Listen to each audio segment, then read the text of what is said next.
Estaba yo en duda si hablábamos de misiones o de finanzas, y opté por hablar de las finanzas.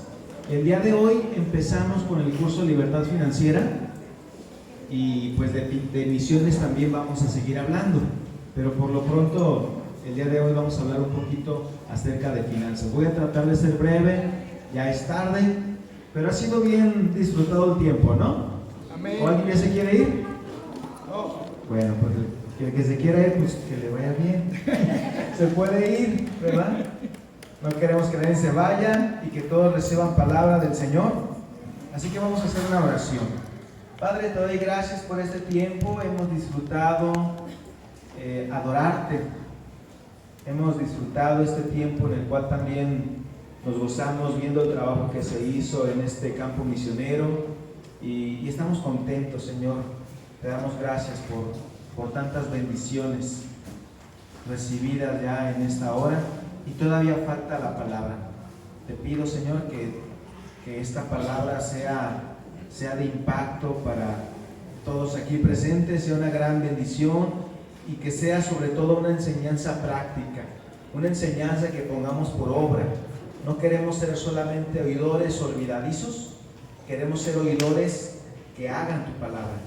Así que, Señor, te pedimos, Espíritu Santo, sé tú hablando a tu iglesia, y tu iglesia escuchando, recibiendo con gusto lo que tú tengas que decir, como buena tierra que somos, y tu palabra es la semilla que dará fruto.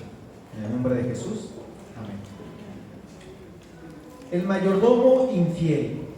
Esta parábola la encontramos en Lucas capítulo 16. Vayamos, por favor, busquen todos en el Evangelio de Lucas, el capítulo 16. Esta prédica ya hace un tiempo la prediqué aquí en la iglesia, y ahora tal vez de los que escucharon esa predicación era menos de la mitad de los aquí presentes, así que la voy a volver a repetir, pero ahora la voy a compartir como un estudio bíblico, un estudio inductivo. Un estudio inductivo se desarrolla en 3 pasos: observación, interpretación y aplicación. La diferencia es de que yo voy a ir haciendo preguntas, pero yo solo las voy respondiendo. Cuando estamos en casa hacemos preguntas. Cuando esto lo hacemos en un curso, en un grupo en casa, hacemos preguntas, y pues sí esperamos la respuesta de los alumnos. Pero ahorita, para no extendernos más del tiempo, yo hago una pregunta y yo mismo la responderé. Preguntas de observación, preguntas de interpretación y preguntas de aplicación, y con eso se da la conclusión también. Así que, por favor, todos leyendo ahí Lucas 16:1. Síganme con su vista, por favor. Dice así la palabra del Señor. Dijo también a sus discípulos: había un hombre rico que tenía un mayordomo, y este fue acusado por él como disipador de sus bienes. Entonces le llamó y le dijo: ¿qué es esto que he oído acerca de ti? Da cuenta de tu mayordomía, porque ya no podrás más ser mayordomo. Entonces el mayordomo dijo para sí: ¿qué haré? Porque mi amo me quita la mayordomía. Cavar no puedo, mendigar me da vergüenza. Ya sé lo que haré para que cuando se me quite la mayordomía me reciban en sus casas. Y llamando a cada uno de los deudores de su amo, dijo al primero: ¿cuánto debes a mi amo? Él dijo: 100 barriles de aceite. Y le dijo: toma tu cuenta, siéntate pronto y escribe 50. Después dijo a otro: ¿y tú cuánto debes? Él dijo: 100 medidas de trigo. Y él le dijo: toma tu cuenta y escribe 80. Y alabó el amo al mayordomo malo por haber hecho sagazmente, porque los hijos de este siglo son más sagaces en el trato con sus semejantes que los hijos de luz. Y yo os digo: ganad amigos por medio de las riquezas injustas, para que cuando éstas falten os reciban en las moradas celestiales. Esta es la parábola Esta es la parábola del mayor, conocida como la parábola del mayordomo injusto. Un mayordomo infiel, un mayordomo malvado, un mayordomo que despilfarró los bienes de su amo, no su dinero, sino el dinero, los bienes, los recursos de su amo. Esta parábola a mí me costó mucho trabajo entenderla, por mucho tiempo, y cuando la entendí me quedé fascinado con esta enseñanza, y espero que también ustedes queden así con una buena enseñanza, un buen sabor de boca de esta parábola. Esta parábola se ha usado mal, se ha malinterpretado mal esta parábola, sobre todo cuando llegamos al versículo 7, el 8, dice: y alabó el amo al mayordomo malo por haber hecho sagazmente, porque los hijos de este siglo son más sagaces en el trato con sus semejantes que los hijos de luz. Aquí la parte que el amo alaba al mayordomo malo es donde se confunden muchos. ¿Por qué? ¿Por qué el amo lo alabó si hizo algo malo? Vamos a explicar eso. Y después dice el versículo que los hijos de este siglo, o sea, los hijos que no son de Dios, los que no son cristianos, creyentes, dice que son más sagaces que los hijos del mundo. Y algunos piensan, entonces tengo que hacer cosas como las que hacen los hijos del mundo. Y cuando entienden mal este pasaje, se involucran haciendo cosas que no deberían de hacer. Se involucran en un mundo corrupto, en un mundo bajo principios no de Dios, bajo enseñanzas, revelaciones que no vienen de Dios, más bien del diablo, que es quien gobierna este mundo. Y es precisamente lo que no enseña esta parábola. Esta parábola no dice que hagamos eso. Vamos a ver qué es lo que dice. Pero primero vamos a observarla, así por encimita. ¿Qué dice aquí esta parábola? Aquí dice que hay un hombre rico que es el dueño, que es el mandamás, es el que gobierna, porque es el dueño de una casa, de una hacienda, de tierras, de animales. Imagínate un ganadero, un ranchero, un hombre que tiene terrenos para sembrar, animales para producir. Y este hombre rico tenía un mayordomo. En aquellos tiempos se acostumbraban mucho los mayordomos. Un mayordomo que se hacía cargo de toda la administración de toda la casa de un señor, de un dueño. Así este señor, este amo, se podría ir, viajar, hacer negocios, hacer otra cosa, lo que él quisiera, y en su casa, en su hacienda, dejar a un encargado. Ese encargado es el que llamamos aquí el mayordomo. Hay un mayordomo y a ese se le van a pedir cuentas. Entonces, dice que este hombre salió y cuando vuelve el amo, se encuentra con que el mayordomo, ¿qué había hecho el mayordomo? Había hecho mal uso de los recursos del Señor. Había hecho mal uso, había malgastado, había despilfarrado, había tomado decisiones equivocadas, erróneas. Entonces le dijo el Señor, el amo, ¿qué le dijo al mayordomo? Ya no puedes ser mayordomo. Con lo que has hecho, ya no puedes continuar aquí. Así que me vas a entregar cuentas. Así que el trabajo se te acabó. Y este hombre, como mayordomo, quedarse sin trabajo es literal quedarse en la calle, quedarse en la ruina.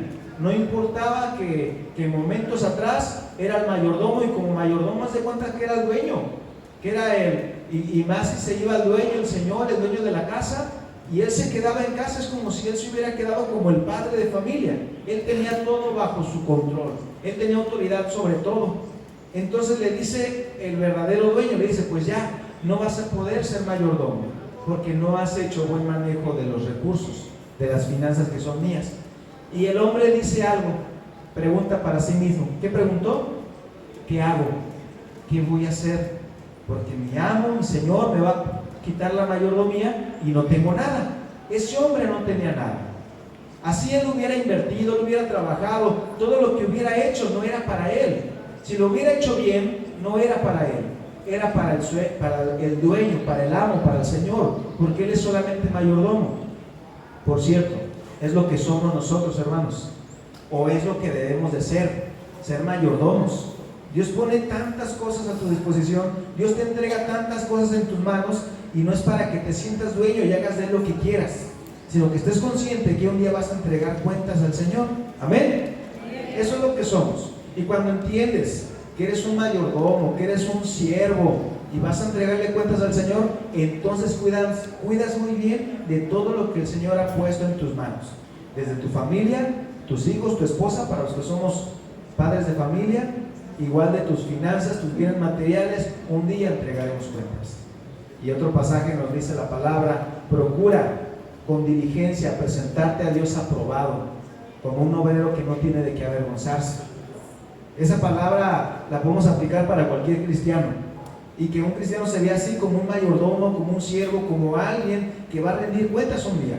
Parece que este hombre, este mayordomo malo, infiel, desleal, parece como que se le olvidó eso. Parece como que se le olvidó que un día iba a rendir cuentas. Y pues bueno, llegó el Señor, llegó el amo, el dueño, lo descubrió y lo despidió. Pero antes de despedirlo, parece que aquí cometió un error el amo. El amo cometió un error porque en ese momento, si tú eres el dueño del negocio, ¿sabes qué hubieras hecho? Ya, te vas. Ahorita mismo te vas. Pero no hizo eso el dueño.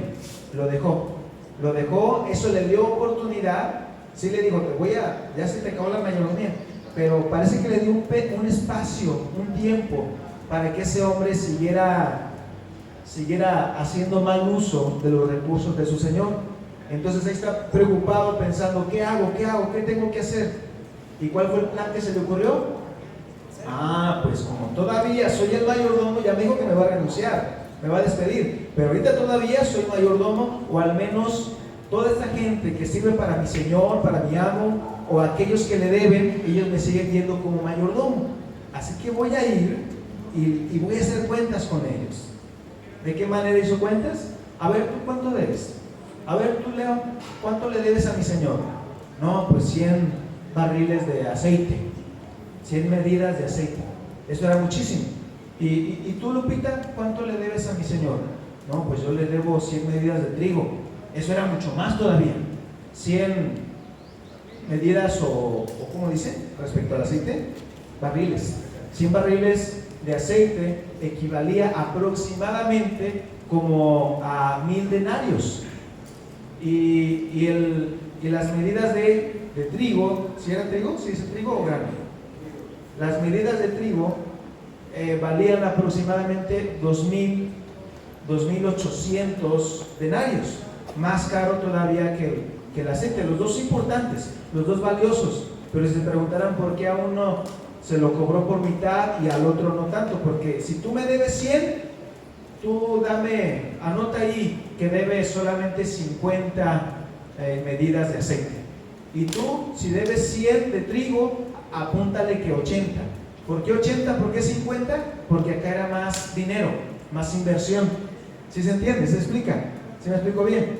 Sí. Ok, entonces fue lo que se le ocurrió, y aquí nos da esos dos ejemplos, el del aceite y el del trigo.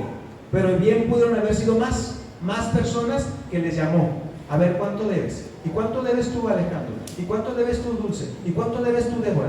¿Sabes qué? Entrega tanto, vas a pagar tanto. Aquellos hombres deudores sabían bien lo que estaba pasando, sabían bien lo que ese mayordomo estaba preparando. Se quería llevar una ventaja, se quería llevar una mochada, como a veces decimos, y preparó todo eso porque dijo: el día que mi amo me eche de la casa, entonces tengo a dónde llegar. Entonces, como ya le hice el favor a Leo, a Pile, a Dulce, a Débora, a Rubén, a Lupe, pues cuando yo les pida el favor no me lo van a poder negar. Cuando yo me quede en la calle, ellos me tienen que recibir en su casa. Y esa fue la parte que dice aquí esta parábola, que el Señor, el amo, lo alabó. Es decir, lo reconoció, lo elogió, le dijo, o sea, se admiró del plan que elaboró este hombre. Te quiero decir algo: 3 personajes: el amo, el mayordomo y los deudores, ¿sí? Aquí la clave para entender esta parábola, hermanos, es de que estos personajes que ves aquí en la parábola, todos ellos son corruptos, todos ellos son malos. A veces tal vez el error está cuando nos precipitamos y vemos que en la parábola habla de un señor. Puedo pensar inmediatamente que se refiere a quién. a Dios, ¿sí?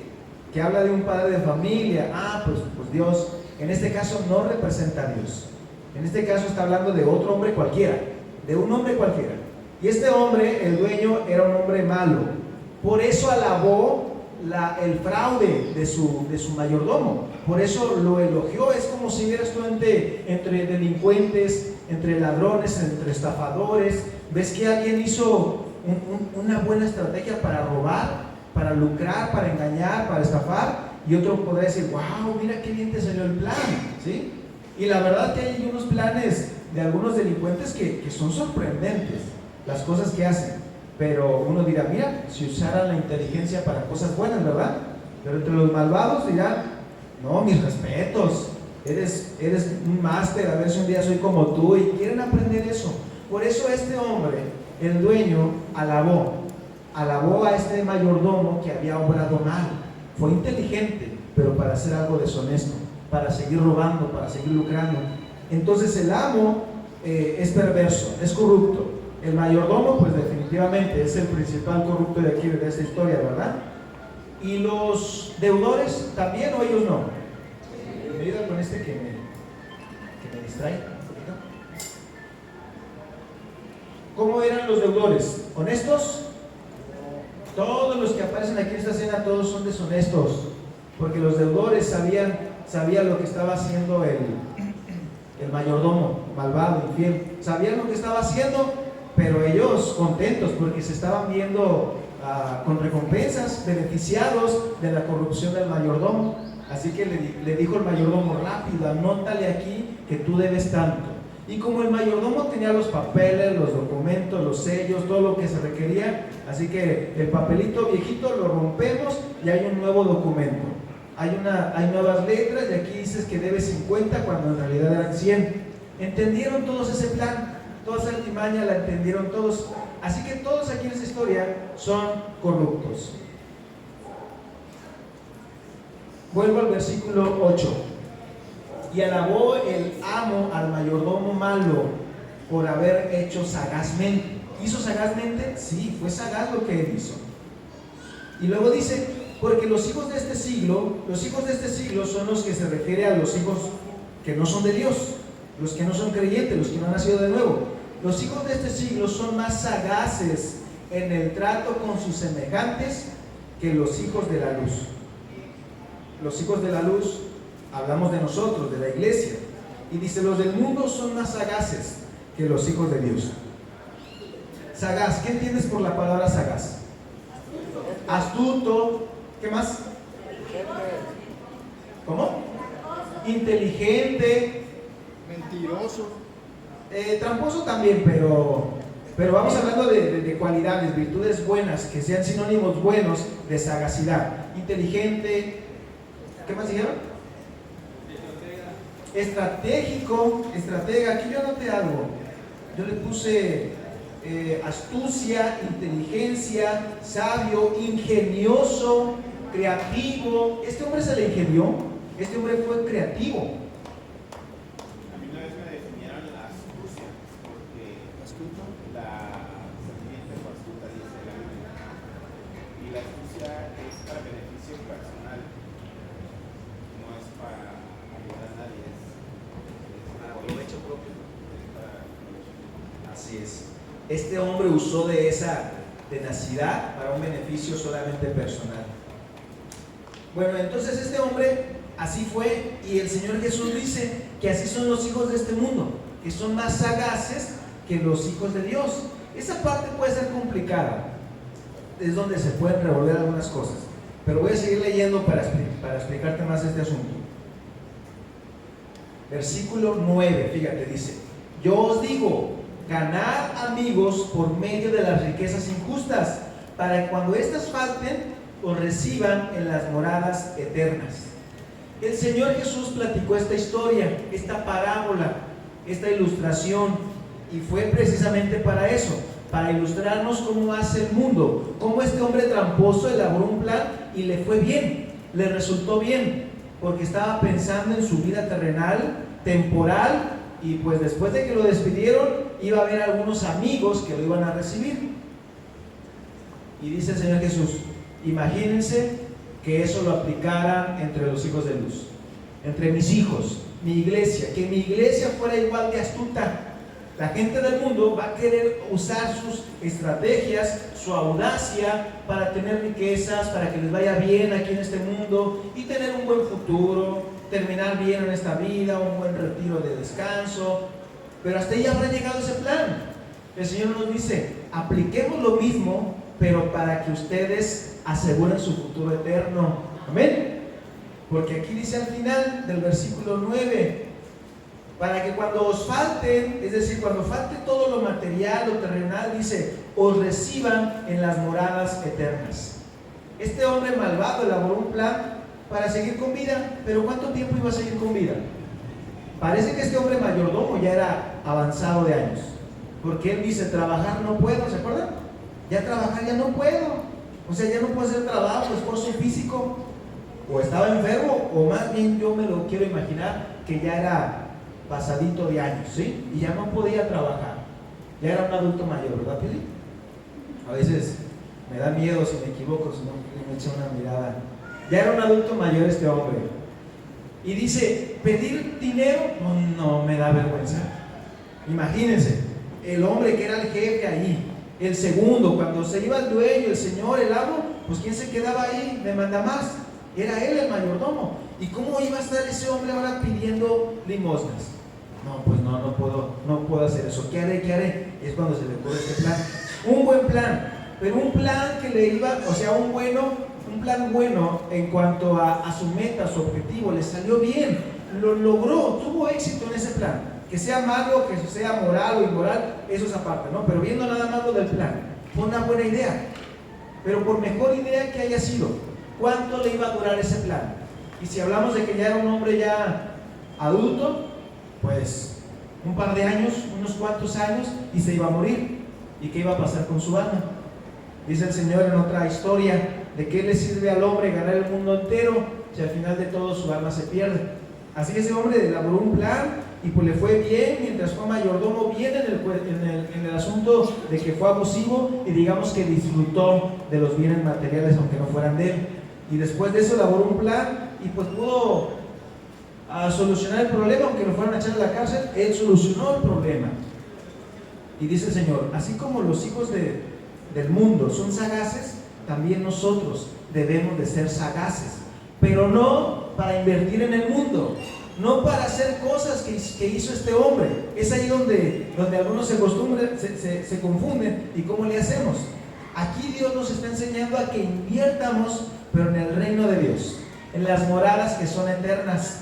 Me gusta cómo utiliza aquí las palabras del Señor Jesús, cuando Él dice al final del versículo 9, para que cuando estas falten, se está refiriendo a lo terrenal, a lo que hay aquí en este mundo. Esto va a faltar un día, esto se va a quedar aquí y va a llegar un día que todo esto se va a terminar, todo este mundo se va a acabar, pero cuando esto falte, tengamos moradas eternas. Y sigue el versículo 10 diciendo, el que es fiel en lo muy poco, también en lo más es fiel, y el que en lo muy poco es injusto, también en lo más es injusto. Esto es una ley, una regla, una tremenda enseñanza, hermanos, que cuando la entendemos, tú empiezas a ser fiel con lo que tienes. Quien no ha entendido esto, está pensando, un día, cuando tenga yo voy a poder, cuando tenga yo voy a ir, cuando tenga, pastor, es más, vamos allá y les hacemos una escuela a los hermanitos wixárikas. Sí, y que la escuela tenga una placa grande y que diga que fulanito la donó, ¿verdad? Algunos piensan que cuando tengan pueden hacer esas cosas. Y el Señor dice, empieza con lo fiel. Si en verdad eres lo que eres, si en verdad tienes esto en tu corazón, vas a empezar con lo poco. Y con lo poco el Señor hace cosas grandes. Amén. Eso es lo que se necesita, hermanos. En la iglesia, en el cuerpo de Cristo, se necesita gente fiel. Gente fiel que le crea a Dios y que ponga esos cuantos panes y esos cuantos peces. Y el Señor dice, muy bien, yo me encargo de lo demás. Tú tráeme esto, que era por una familia, yo con esto le doy de comer a 10,000, 15,000 gentes. Amén. Y ejemplos de esos hay muchos en la Biblia, de que con lo poco en las manos del Señor se multiplica. Dios hace mucho. Versículo 11. Pues si las riquezas injustas se refiere a las de aquí de este mundo, terrenales. Si las riquezas injustas no fuisteis fieles, ¿quién nos confiará lo verdadero? Aquí el Señor nos manda que seamos justos, que seamos fieles, que seamos cuidadosos con las riquezas materiales, con lo que el Señor ha dispuesto en nuestras manos aquí en este mundo. Y eso es algo que se va a terminar un día. Pero si eres justo, si eres fiel, con eso que Dios te pone en el momento, Dios te va a llevar a otro nivel que va a trascender incluso a la eternidad contigo y cuando nos vayamos. Pero aun cuando tú te vayas, si tú fuiste fiel en lo poco, si tú fuiste fiel y justo con las riquezas materiales, temporales, cuando tú te vas, dejas una gran bendición aquí en la tierra. Cuando la gente se va de este mundo y solamente trabajó para las ganancias injustas, terrenales, esas que se van a acabar, cuando se vaya, deja un montón de problemas.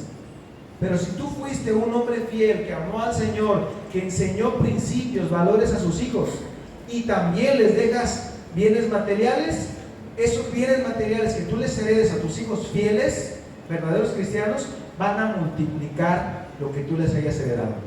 Amén. Y al multiplicarlo también van a invertir en el reino del Señor. Yo espero, hermanos, que como iglesia, primero, como familia, que ustedes como familias, personas, individualmente, puedan prosperar en todos los sentidos. Pero ahorita estamos hablando de lo material, de lo económico, que puedas prosperar. Y si tú eres una persona, una familia próspera, bendecida por Dios, que tienes libertad financiera, entonces la iglesia económicamente también será una iglesia fuerte, saludable, una iglesia que pueda apoyar, invertir, que hay necesidades y aporta para las necesidades, y que hay misiones y que invierte en misiones. Las misiones cuestan, hermanos. Hay muchas iglesias que no invierten nada en misiones. Luego hablamos de eso. Hay datos muy interesantes. Hay encuestas que se ha hecho en diferentes iglesias y es una vergüenza ver lo que la mayoría de las iglesias invierten en misiones. Invierten muy poco. Si invierten muy poco en misiones, ¿sabes en qué invierten más? En bienes materiales. Bienes temporales, que podrán disfrutar de un super equipo de sonido nuevecito que les costó 100,000 pesos, pero necesita mantenimiento, reparaciones, eso ya no sirvió, hay que comprar otro, y mucho del dinero de la iglesia se va en puros asuntos materiales. Está bien que tengamos equipo, está bien que tengamos un edificio, está bien que tengamos sillas y ir comprando cosas nuevas, buenas, está bien, pero como les decía también en la clase hace un rato, ¿no? Hay prioridad en la iglesia para hacer gastos, para comprar, gastar cosas, hay prioridad. Y es prioridad sembrar, invertir en todo aquello que tenga que ver con la salvación de las personas. Amén.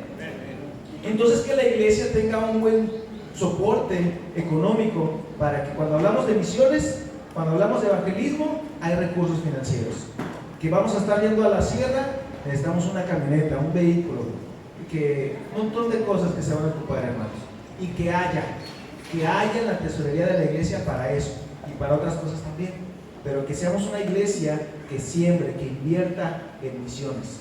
Yo conozco algunas iglesias que han invertido en misiones y son iglesias que no les falta nada, hermanos. Hay una en particular que admiro mucho. La iglesia Encuentro con Dios allá en Ciudad Acuña, Ciudad Juárez, Chihuahua. Ver el pastor, el equipo pastoral que trabaja allí en esa iglesia. Cuando yo conocí esa iglesia, yo me quedé boquiabierto. Todo el trabajo, toda la organización. Y ¿saben qué? El pastor ni estaba. El pastor en esa ocasión había hecho un viaje allá a los Europas. Por ahí andaba el pastor y de vacaciones,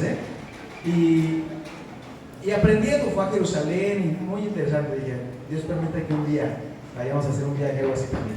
Pero lo que voy es esto, la iglesia estaba trabajando súper bien. Yo decía, ¿quién es el pastor? ¿Quién es? No, pues que no está. Qué pastor tan irresponsable, no lo podía haber pensado yo. Pero vi a su equipo y dije, wow, el pastor estuvo trabajando con ellos. Y el pastor les enseñó misiones y es una iglesia que sabe trabajar. Y él se puede retirar y la iglesia sigue trabajando perfectamente bien. Y dije, quiero aprender. Yo quiero ser de aquí, de este equipo, de este grupo. Y respecto a finanzas, a mí me salió súper barato ese viaje. Nomás me preocupé de ir de aquí a Chihuahua. De ahí para allá ellos se encargan. Que te recogen en el aeropuerto y que las comidas, se encargaron de todo, amigos. Porque es una iglesia que sabe invertir en misiones. Y no solamente le invirtió en misiones, sino que también le invirtió creyendo que los que íbamos a ir, íbamos a quedar impactados por esa experiencia. Y bueno, ya luego hablamos más de misiones. El asunto es que la iglesia tiene que ser inteligente, tiene que ser audaz. Tú tienes que ser sagaz con el manejo de tus finanzas. Y eso no implica que comprometas tus principios. Eso no implica que hagas cosas deshonestas. No, vas a hacer lo correcto, lo que tú sabes que es verdadero y justo, lo vas a hacer. Y de esa manera, hermanos, vas a ganar mucho. Sigo leyendo. Versículo 11. Pues si en las riquezas injustas no fuiste fieles, ¿quién os confiará lo verdadero? Lo verdadero se refiere a lo que es eterno. 12. Y si en lo ajeno, otra vez lo ajeno, es lo terrenal, no fuisteis fieles, ¿quién nos dará lo que es vuestro? ¿Qué es lo que es vuestro? Lo que es eterno. Aquí utiliza un juego de palabras, pero básicamente son dos: las cosas terrenales y las cosas eternas, las celestiales. Entonces, si no fuiste fiel con lo terrenal, pues, ¿qué hay para ti en lo eterno, en lo celestial? Versículo 13. Ningún siervo puede servir a dos señores, porque o aborrecerá al uno y amará al otro, o estimará al uno o menospreciará al otro. No podéis servir a Dios y a las riquezas. Con estos dos versículos al final se entiende, se concluye lo que el Señor Jesús quiso dar a entender. No amen las riquezas, no amen el dinero, porque cuando lo ponemos así en ese plano de alta estima, hay una lucha de poder, de control, y es Dios quien quiere tener el control sobre nuestras vidas. Pero parece, hermanos, que si con algo lucha Dios, con algo compite Dios, es con las finanzas. Dios dijo, el Señor Jesús dijo, no podéis servir a Dios y a las ¿qué? ¿Se fijan cómo lo presenta el Señor Jesús? Como que si hubiera dos señores, Dios y las riquezas, como otro señor. No es que exactamente sea un señor o un Dios, pero puede ser que nosotros mismos lo elevemos a una posición como de Dios. Y aquí la palabra para riquezas, ¿sabes cuál es la palabra original del griego que se menciona ahí? Mamón. Mamón se refiere al Dios de las riquezas. Entonces está diciendo Dios, o soy yo su Dios, o es el Dios del dinero. Si ese es su Dios, pues como diría el profeta Elías, ¿verdad? Hace años, siglos atrás, ¿qué dijo Elías? Dijo, pues si Baal es Dios, pues vayan tras Baal. Pero si Jehová es Dios, pues volvamos a Dios. ¿Se acuerdan de esa historia? Una historia también muy interesante, impresionante. Y si aplicamos eso a tus finanzas, de igual manera, hermanos, que Dios se muestre poderoso en tus finanzas, en tu economía, que manejas bien, cuidadosamente el dinero, tus recursos materiales, no lo pones en alta estima, no le das un valor que no tiene que ser, sigue siendo un recurso, y es un recurso que Dios dio, pero nunca lo eleves al grado de ponerlo al mismo lugar de Dios, porque aquí es Dios, hermanos, quien lo presenta de esa manera, como si hubiera una lucha, una competencia entre Dios y el dinero. Imagínate cómo ve esto Dios, o cómo se sentiría Dios, como que su competencia sea el dinero, cuando el dinero, tus bienes materiales, tus recursos, pues es una bendición que Dios te ha dado, y tienes que hacer un buen uso de esos recursos, pero es eso, solamente es un recurso. Tú te aprovechas, tú haces buen uso de esos recursos y dale la gloria a Dios usando bien tus recursos. Pero cuando esas cosas que hay en nuestro corazón crecen, esas cosas como la avaricia está creciendo, el amor al dinero está creciendo, entonces es cuando tu corazón te puede traicionar y amar más al Dios del dinero que al Dios Jehová de los ejércitos. Así es como yo veo claramente que el Señor Jesús les está poniendo definida en clara la situación. O soy yo o es el dinero, porque no puedes servir a los dos. También Tienes que decidir Dios por puede uno. ser nuestro administrador del dinero. Sí, su Espíritu Santo nos ayuda para que Él, como nuestro consejero que Él es, nosotros podamos administrar bien con el consejo del Maestro de Maestros, que es el Espíritu Santo. Y así te puedas encontrar con tranquilidad, con seguridad, sabiendo que vas a rendir cuentas. ¿Y tus cuentas cómo van a ser? ¿Buenas o malas, hermano? Buenas para... Esperemos que así sea, que nuestras cuentas que rindamos al Señor sean buenas. Y si hasta ahorita no hemos hecho buen uso, no hemos tenido buena administración, buen manejo de finanzas, pues gracias a Dios que nos permite aprender de su palabra. Su palabra nos enseña bastante del manejo de finanzas. Pero sobre todo, hermanos, cuidemos nuestro corazón. Que nuestro corazón, el número uno, sea Dios, sea nuestro Señor Jesucristo, y no nadie más, sino solamente Él. Amén. Pónganse de pie.